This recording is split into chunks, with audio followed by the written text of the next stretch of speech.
The negative impact the hot, dry weather has had on crop conditions and yield potential is evident in South Dakota, which is our first stop this week on the AgWeek Corn and Soybean Crop Tour. Joining me right now is Keith Mockler with Bayer.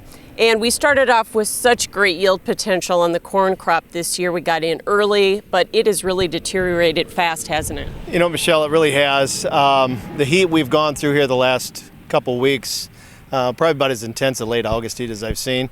And to be quite honest with you, I've never seen a crop that looked that good go south that fast. So Keith, what kind of yield potential do you think we have on the corn now in South Dakota? You know, we had a huge yield potential. We probably trimmed that back 15-20%.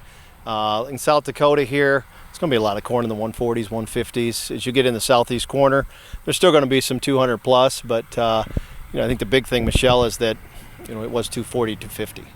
And USDA and other private forecasters were really talking about South Dakota having a record corn crop this year, and that's really not in the cards anymore, is it? Now we're probably going to be in the upper 150s as a state average. I think it's still going to be a decent crop. It's going to be, still probably be a top 5 for South Dakota.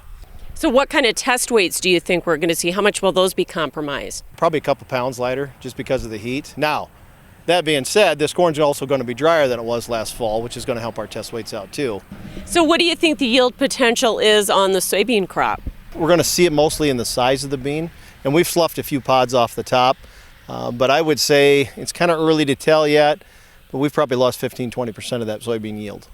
And again, the statewide soybean yield was pegged over 50 bushels, but that's really not in the cards now either, is it? No, but I think 52 or 53 on the 1st of August again was probably in the cards. Probably where we are now as a state is going to be in the low 40s. You're going to have a huge range though, probably from the low mid-20s clear up to the mid to upper 60s will be that range. Thanks so much, Keith. Keith Mockler joining us with the AgWeek Corn and Soybean Tour here in South Dakota.